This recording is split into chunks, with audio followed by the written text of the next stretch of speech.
आज हम पढ़ेंगे कक्षा 9 की पाठ्य पुस्तक स्पर्श से पद, जिसके रचयिता हैं कवि रैदास जी।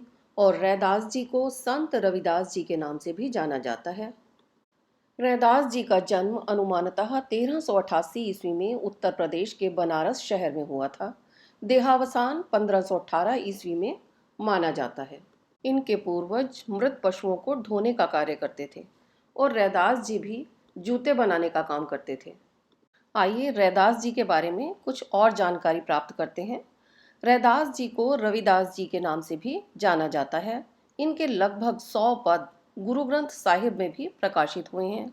संत कवि रैदास के कुछ पद संत वाणी में भी मिलते हैं। इनकी रचनाओं का एक अलग संग्रह भी है। इनकी ज्ञान साधना अनुभव पर आधारित है।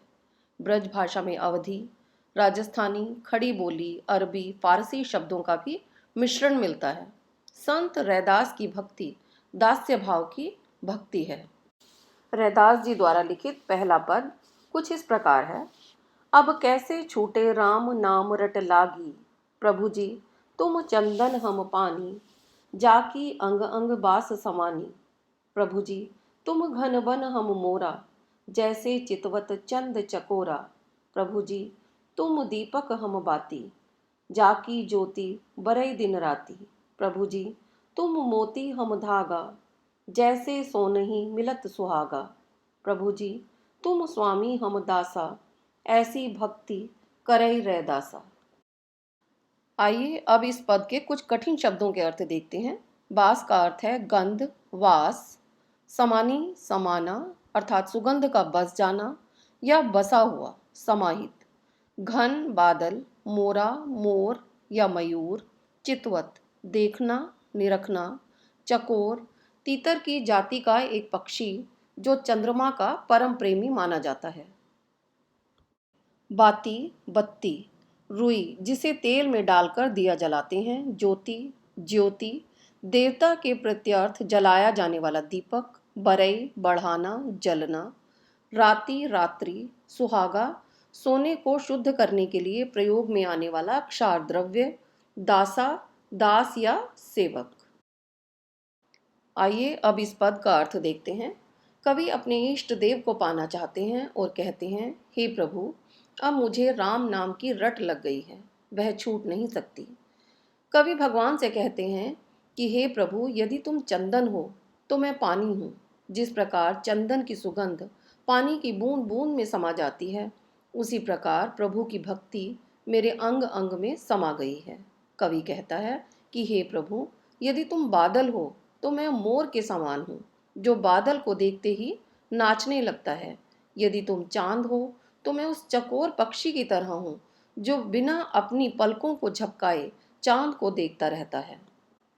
यदि तुम दीपक हो तो मैं उसकी बाती की तरह हूँ, जो दिन रात रोशनी देती रहती है। यदि तुम मोती हो तो मैं उस धागे के समान हूँ जिसमें मोती पिरोए जाते हैं। तुम्हारा और मेरा संबंध सोने और सुहागे के समान है। जैसे सुहागे के संपर्क में आकर सोना और अधिक निखर जाता है, उसका मूल्य बढ़ जाता है, उसी प्रकार तुम्हारे संपर्क में आने से मैं पवित्र हो गया हूँ। कवि रैदास अपने आराध्य के प्रति अपनी भक्ति को दर्शाते हुए कहते हैं कि हे प्रभु तुम स्वामी हो, मैं आपका भक्त, आपका दास हूँ। दूसरा पद कुछ इस प्रकार है। ऐसी लाल तुझ बिन कौन करे, गरीब निवाजु गुसैया मेरा, माथे छत्रु धरे। जाकी छोटी जगत कऊ लागे, तापर तू ही ढरे।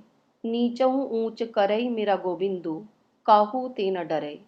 नाम देव कबीर तिलोचनु, सदना सैनु तरई। कही रविदासु सुनहु रे संतु, हरिजीव ते सभई सरई। इस पद के कठिन शब्दों के अर्थ कुछ इस प्रकार हैं।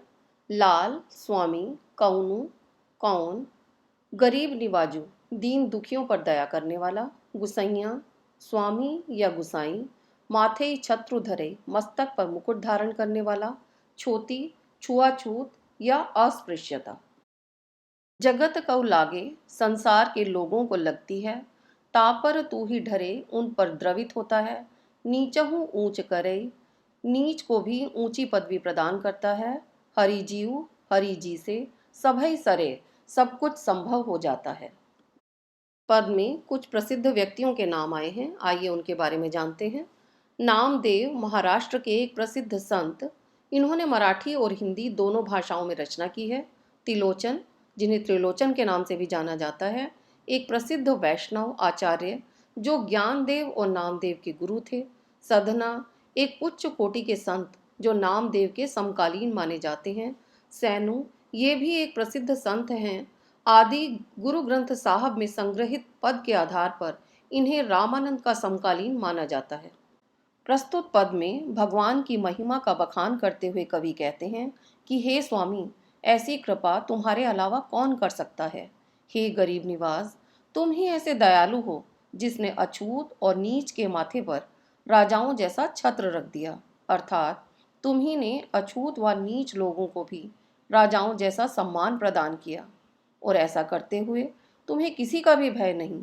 तुम्हारी ही कृपा से नामदेव जैसे सामान्य व्यक्ति, कबीर जैसे जुलाहे, त्रिलोचन जैसा सामान्य व्यक्ति और सधना जैसा कसाई, सैनु जैसे नाई संसार से तर गए, अर्थात उन सभी का उद्धार हो गया, उनका जीवन सार्थक हो गया। रैदास कहते हैं, हे संतो सुनो, हरि जी सब कुछ करने में समर्थ हैं, वे कुछ भी कर सकते हैं।